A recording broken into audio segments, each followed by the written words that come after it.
In 1903, the enrollment of women in Colorado Agricultural College, the precursor to Colorado State University, was extremely low, and there were no women's sororities on campus. But that was about to change. An article in an old college yearbook tells us that in 1903, 8 CAC girls, celebrating a school holiday, decided to board a train bound for Denver and ride without paying their fare as far as possible. They got on at the college station, but only made it as far as Drake Station before their trip abruptly ended. They saw a nearby haystack and decided that would be a good place to eat the lunches that they had brought. Over lunch, they made plans to organize a girls' fraternity to be called Pi Kappa Omicron. This group lasted about a year and then ceased to exist. Not to be deterred, 5 of the girls started again and organized a new fraternity that they called Tau Epsilon Tau, the first local sorority on the CAC campus. After a few years, there was discussions at Tau Epsilon Tau meetings of becoming part of a national organization. Several sororities were mentioned, but there were Theta alums from Alpha and Beta chapters living in Fort Collins, and it was probably these women who introduced the idea of seeking membership in Kappa Alpha Theta. The archives include a letter written by one of these women to Roe chapter at the University of Nebraska asking for their help in making application to Theta. The Tau Epsilon Tau members must have received the assistance they were seeking because in September of 1916, members of Theta's Grand Council visited Fort Collins to check them out. On October 4, 1916, Tau Epsilon Tau filed its petition for a charter from Kappa Alpha Theta. Sarah Kettle, the faculty advisor to Tau Epsilon Tau, was a signatory to the petition along with all the Tau Epsilon Tau members.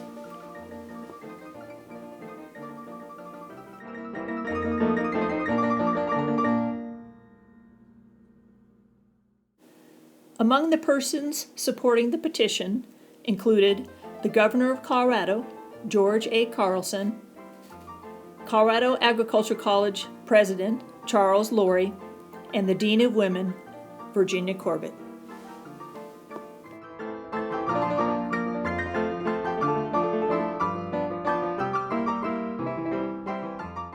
However, the petition hit a snag.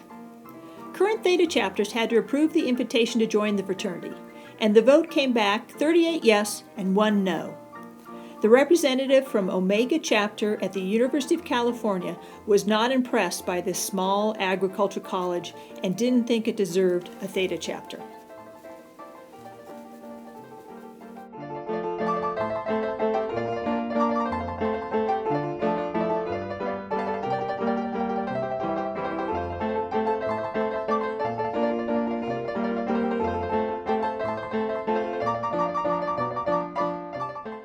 After this defeat, Pearl Green, a member of Grand Council, put together a wealth of information and positive comparisons between Colorado Agricultural College and various California schools. There is some very interesting material regarding the process, including a letter of support from the president of the University of Colorado. However, not all of our Colorado schools were in favor of starting a Theta chapter at CAC. Denver University had applied to Kappa Alpha Theta to start a chapter and had been denied. DU's president, whose wife was a Theta, had written the fraternity that, if Theta would not enter the University of Denver, he would see that we would never enter any other Colorado school. Luckily, he was not able to follow through with this threat. The second vote was successful, and Beta Gamma chapter was installed in September 1917, the first Theta chapter in Colorado, with the members of TET being the first initiates. Margaret Ross Portner, one of the founding members of Beta Gamma, had the following recollections of her initiation. The local sororities were all seeking to become chapters of national fraternal groups. So by 1915, Gamma Phi Beta was on campus. Then came Kappa Delta and Tri Delta. But TET didn't want to become a part of just any group, so we petitioned and finally convinced Kappa Alpha Theta that we were a group worthy of becoming a part of their outstanding fraternity. Now, I had already graduated, but I was teaching in Fort Collins and taking graduate classes when we were accepted by Kappa Alpha Theta. How well I remember the installation of Beta Gamma. There were several days of activities, and all sorts of fraternity officers and dignitaries were here. I'll never forget the date, September 7th, 1917, the day we were initiated. Members of TET who wished to become a part of Theta were initiated first. There were 7 of us alumni who chose to do so, and since I was the most senior of this group, I became the first Kappa Alpha Theta initiate into Beta Gamma. And since this was the first Theta chapter in Colorado, I was also the first initiate in Colorado. I've always been so proud of that. That evening, 11 undergraduate members of TET joined us as new Thetas, and that's how it happened. The Collegian describes the events as follows. The installation ceremonies covered a period of 4 days, from the 6th to the 10th inclusive, and were most impressive throughout. Commencing Thursday, 21 young women were pledged at the home of Mrs. R. Brenneman, where all activities were held. On Friday afternoon, the initiation took place. Saturday morning, Beta Gamma chapter was formally installed at the Theta House, after which 37 Thetas gathered at the Hotel Northern for luncheon.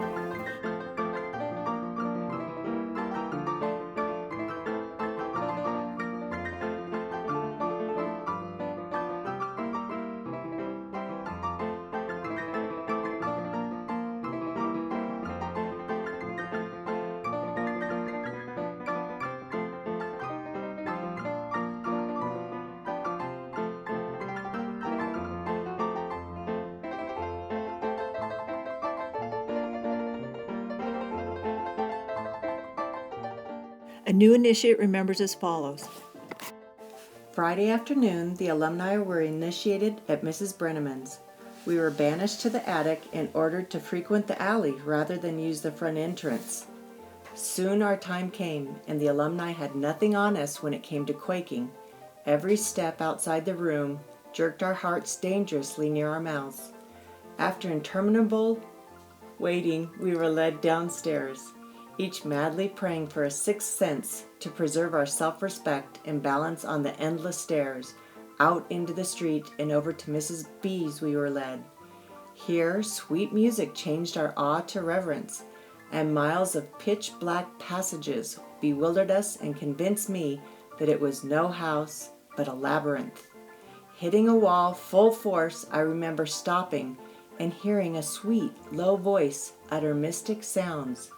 3 knocks startled me into consciousness, and I felt myself somewhere within a temple. The blindfold was removed. Ah, will you ever forget what you saw and how you felt that minute? Throughout the ceremony, our awe and reverence grew, and tears of happiness filled our eyes when at last the kite was placed upon us. We were new-born Thetas. It was indeed the end of a perfect day, and it brought us a world of fellowship. A happier group never went to bed in the TET house, for each of us wore our kite upon our nightie. Bright and early the telephone rang the next morning, Saturday. Somewhere a wide-awake voice called, "Say, Theta House!" But not yet, for while each and every one of us were Thetas, Beta Gamma chapter had not yet been installed. At 10 o'clock Saturday morning, Mrs. Ford joined Beta Gamma to Theta's chain, and it was with a heart of joy and a smile of faith for the future that we witnessed our joining.